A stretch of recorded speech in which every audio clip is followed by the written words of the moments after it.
बिस्मिल्लाहिर्रहमानिर्रहीम। नाज़रीन अस्सलाम वालेकुम, मैं हूँ इमरान वसीम। नाज़रीन, आज सुप्रीम कोर्ट में 26वीं आइनी तरमीम के ख़िलाफ़ दायर की गई दरख्वास्तों पर जो अदालती समाअत हुई है, अदालती कार्रवाई की गई है। आज की समाअत में माजी के जो सुप्रीम कोर्ट बार के सदर हैं अकरम शेख साहब, बड़े मशहूर लॉयर हैं, उनकी तरफ से जो दलाइल आज कमरा अदालत में आइनी बेंच के सामने दिए गए, उसमें 8 फरवरी 2024 के इंतखाबात का भी जिक्र किया गया। अकरम शेख साहब ने कहा कि 8 फरवरी 2024 का जो इलेक्शन था उसकी स्क्रूटनी मांगी गई थी, उसका ऑडिट मांगा गया था।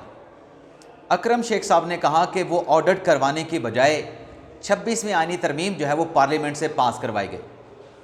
अकरम शेख साहब ने अपने दलाइल में यजीद का जिक्र भी किया। अकरम शेख साहब ने अपने दलाइल में हुसैन का जिक्र भी किया।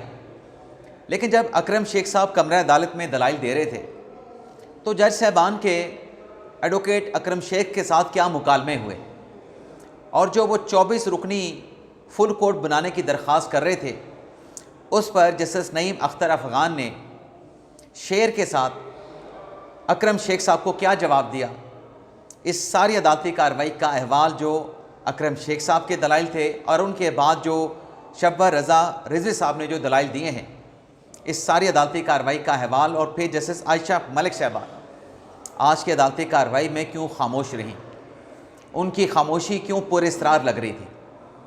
तो नाज़रीन, अदालती समाअत का अहवाल आपकी खिदमत में पेश करने से पहले आपसे दरख्वास्त करेंगे कि चैनल को सब्सक्राइब कर लें, बेल आइकॉन का बटन प्रेस करें, वीडियो पसंद आए तो इसे लाइक और शेयर ज़रूर कीजिएगा।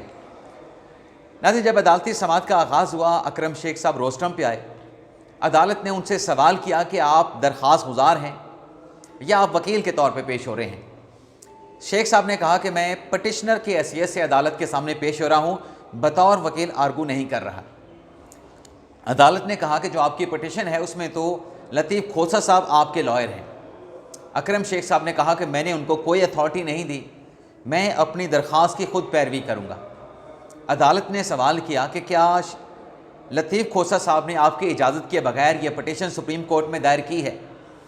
तो अकरम शेख साहब ने कहा कि जब दरख्वास्त गुजार अदालत के सामने मौजूद है तो फिर ये दरख्वास्त मेरी इजाज़त से दायर हुई, इजाज़त से दायर नहीं हुई, ये सवाल ख़त्म हो जाता है।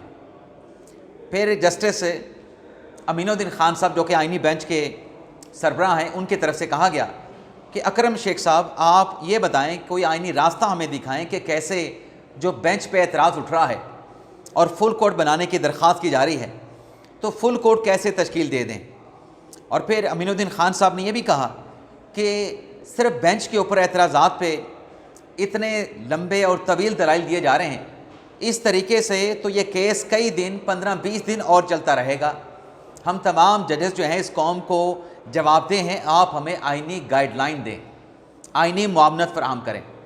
अकरम शेख साहब ने कहा कि मैं दुआ के साथ जो है अपने दलाइल का आगाज़ करूँगा, और फिर उन्होंने शेर पढ़ा कि खुदा करे मेरी अर्ज़ पाक पे, खुदा करे मेरी अर्ज़ पाक पे खुले वो फसले गुल जिसको अंदेशा ज़वाल ना हो।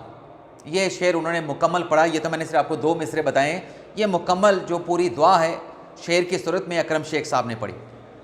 और फिर अकरम शेख साहब ने कहा कि मेरी इस्तदा ये है कि आप इस पर जजेस का फुल कोर्ट तश्कील दें, 24 के 24 जजेस को जो है आप फुल कोर्ट में शामिल कर लें। अब अमीनुद्दीन खान साहब ने पूछा कि यहाँ पर भी फुल कोर्ट की तश्कील के हवाले से 2 आरा आ रही हैं। आप 24 का कह रहे हैं, बाकी जो वकला हैं उनकी तरफ से कहा गया है कि बिफोर 26 अमेंडमेंट जो जजेस थे उन पर मुश्तमिल जो है वो फुल कोर्ट तश्कील दी जाए। अकरम शेख साहब ने कहा कि मफादात का टकराव है, लेकिन मेरी दलील ये है कि आप 24 रुकनी जो है, जो जजेस मौजूद हैं 24 जजेस पर मुश्तमिल आप फुल कोर्ट बना दें, लेकिन इस दौरान मज़ीद जो जजेस हैं वो सुप्रीम कोर्ट में एलिवेट ना किया जाए, कोर्ट पैकिंग जो है वो ना की जाए। जैसे जमाल खान मंदोखेल साहब ने कहा कि आप कह रहे हैं कि 24 जजेस का फुल कोर्ट बना दें, और आपका कहना ये है कि ये क्योंकि 8 जजेस आइनी बेंच में बैठे हैं, 24 जजेस का जो फुल कोर्ट बने वो सुप्रीम कोर्ट कहलाएगी।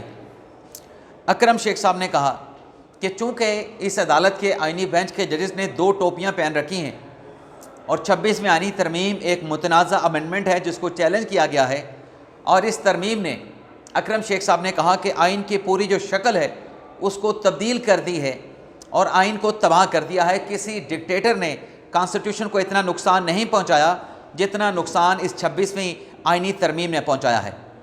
और फिर नाजरीन, अकरम शेख साहब ने आगे चल के कहा कि मैं तो एक आजिज़ वकील हूँ, मैं कोई पैराशूटर नहीं हूँ और मैं अदालत के सामने बैरिस्टर हूँ, लेकिन मैं जब भी पेश हुआ अपने नाम के साथ मैंने बैरिस्टर के लफ्ज़ का इस्तेमाल नहीं किया। जैसे जमाल खान मंदोखेल साहब ने कहा कि अकरम शेख साहब आप केस पे आएँ, क्योंकि अकरम शेख साहब अपने दलाइल के साथ कहानियाँ भी सुना रहे थे। माजी के जो वाक़यात सुप्रीम कोर्ट के हैं वो कहानियाँ, उन वाक़यात को कहानियों की सूरत में बयान कर रहे थे। अकरम शेख साहब ने कहा कि मैं किसी सियासी जमात का मेंबर नहीं हूँ, मैं सिर्फ आज़ाद अदलिया का मेंबर हूँ। कायदे आज़म भी वकील थे, वो जमहूरियत के चैम्पियन थे। तो जजेस के पास जो अख्तियार है वो अख्तियार एक ट्रस्टी का जजेस के पास है और मैं अल्लाह से दुआ करूँगा कि अल्लाह आपको हौसला दे कि आप इस 26वीं आइनी तरमीम को कलअदम करार दें। जैसे जमाल खान मंदोखेल साहब ने कहा कि कलअदम करार देने के लिए पहले जो बेंच पे एतराज़ उठ रहा है वो बेंच के एतराज़ात के हवाले से जो दलाइल हैं, जो कार्रवाई है उसको मुकम्मल करना है। फिर जब बेंच बनेगा वो बेंच 26वीं आइनी तरमीम को कलअदम करार देना है, कलअदम करार नहीं देना, ये बात आप उस बेंच के सामने उठाइएगा। अकरम शेख साहब ने कहा कि आप जो 8 जजेस बैठे हैं, आप इस तरमीम को कलअदम करार नहीं दे सकते, ये तरमीम मुतनाज़ा है और आप मुझे इस तरमीम के ऊपर इसरार क्यों कर रहे हैं। जस्टिस मंदोखेल साहब ने कहा कि हम आपसे इसरार नहीं कर रहे, हम तो ये कह रहे हैं कि जो तरमीम है ये आइन का हिस्सा है और तरमीम के आइन का पार्ट होते हुए आपने उसकी रोशनी में दलाइल देने हैं और अदालत को आपने रास्ता दिखाना है कि कैसे फुल कोर्ट बनाया जाए। तो अदालत के सामने इस्तदा की जा रही है। अकरम शेख साहब ने कहा कि मेरे ऊपर लाजम तो नहीं कि मैं यजीद की बहस करूं। अकरम शेख साहब ने कहा कि ऐसा नहीं हो सकता कि हुसैन से भी मरासम हो और यजीद को भी मैं सलाम करूं, ये दोनों बातें मैं नहीं कर सकता। जैसे अमीनुद्दीन खान साहब ने कहा कि आप शेर व शायरी और मजहबी हवाले जो आप दे रहे हैं, आप आइन पे के जो दलाइल हैं उन दलाइल पे फोकस करें। आप बताएं कि 24 जजेस का फुल कोर्ट कैसे तश्कील दे दें। अकरम शेख साहब ने AK बरोही की किताब का हवाला दिया कि जो छोटा बेंच है वो बड़े बेंच के फैसले को तब्दील नहीं कर सकता। आर्टिकल 191 जो है 1A जो है ये वैलिड लॉ नहीं है। जस्टिस मोहम्मद अली मज़हर ने कहा, मोहम्मद अली मज़हर और जस्टिस मंदोखेल साहब ने भी कहा कि ये बात आपकी बिल्कुल दुरुस्त है कि जो छोटा बेंच है बड़े बेंच के फैसले को तब्दील नहीं कर सकता। तो क्या आप बड़ा बेंच इसलिए बनवाना चाहते हैं कि वो जो पुराना फ़ैसला है बड़े बेंच का, उसको नया बड़ा बेंच बना के उस फैसले को आप तब्दील करवाना चाहते हैं? अकरम शेख साहब ने कहा कि मैं तो ये कह रहा हूँ कि 24 जजेस का आप बेंच बना दें। उस बेंच में जिस जज ने बैठना होगा, जिसने इनकार करना होगा, रिक्यूज़ करना होगा, हर जज अपना फ़ैसला अपनी सवाबदीद से खुद करेगा। मुझे खुशामद की बीमारी नहीं है। वैसे नाज़रीन, अकरम शेख साहब ने भी आज ये जब जुमला कहा ना कि मुझे खुशामद की बीमारी नहीं है, जज साहबान को वो खूब मक्खन लगा रहे थे।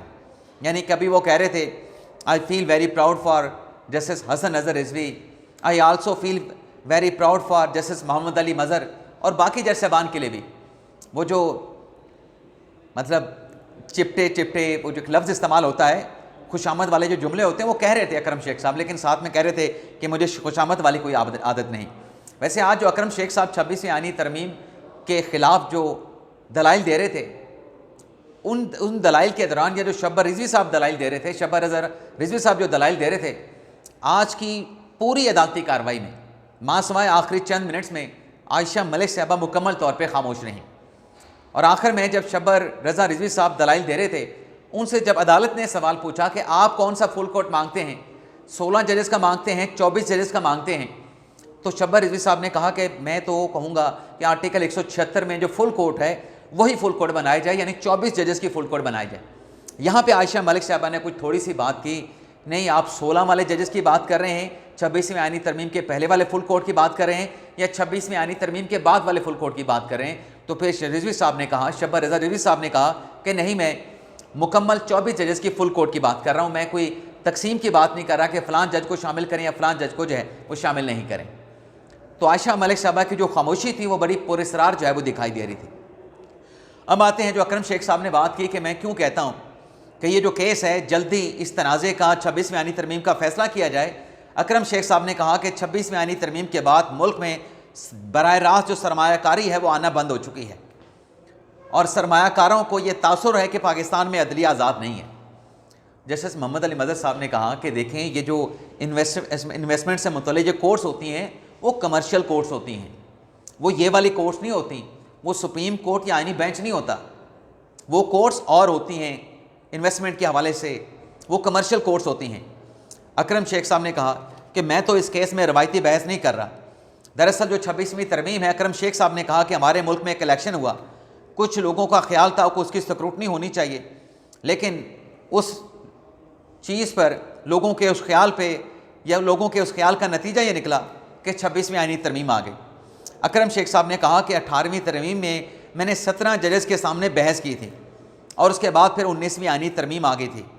2010 में अकरम शेख साहब ने कहा कि ये बात अदालत के फ़ैसले में की गई कि जो अटॉर्नी जनरल है उसका वोट काउंट नहीं हो सकता। हमने आईनी तरमीम को सेटिसाइड नहीं किया, लेकिन भारत की सुप्रीम कोर्ट ने इस बात को मान लिया और इंडियन सुप्रीम कोर्ट ने कॉन्स्टिट्यूशनल जो अमेंडमेंट थी उसको कलअदम करार दे दिया। अकरम शेख साहब ने कहा कि क्या हम भारत से भी गए गुजरे हैं। मंदुखेल साहब ने कहा कि हम फैसला नहीं दे सकते, पहले तो आप बेंच के ऊपर दलाइल दें कि बेंच कौन सा होगा। आप तो डायरेक्टली तरमीम को कलअदम करार दिलवाना चाहते हैं, अभी तो बेंच की तश्कील के ऊपर दलाइल हो रहे हैं। अकरम शेख साहब ने कहा कि मैं ये साबित करूँगा कि मेरा जो मुकदमा है फुल कोर्ट का है, जब मैं साबित करूँगा तो फिर ही फुल कोर्ट की मैं बात करूँगा।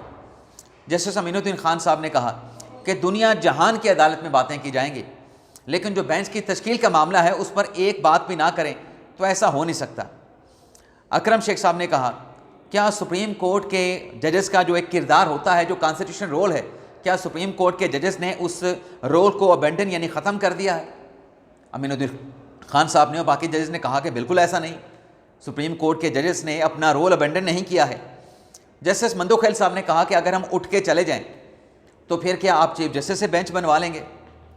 तो फिर तो आप को दरख्वास्त जो है चीफ जस्टिस को देना चाहिए थी। आप हमें ये बताएं कि फुल कोर्ट बनाने का ऑर्डर कौन करेगा, फुल कोर्ट जो है वो कौन बनाएगा? फिर यहाँ पे जस्टिस शाहिद बिलाल साहब ने भी जनाब अकरम शेख साहब से पूछा कि आप कहते हैं कि 8 जजेस का डायरेक्टली जो है वो इसमें बेनिफिट है, वो बेनिफिशरी हैं, और 8 जज जो है वो 26वीं आईनी तरमीम के बाद आए हैं, तो बाकी तो पीछे जो जजेस बचेंगे वो भी 8 या 9 बच जाते हैं। तो वो जजेस जो आपकी दलील है कि छोटा बेंच बड़े बेंच के फैसले को कलअदम नहीं कर सकता, तब्दील नहीं कर सकता, तो आपकी दलील में तो तजाद मौजूद है।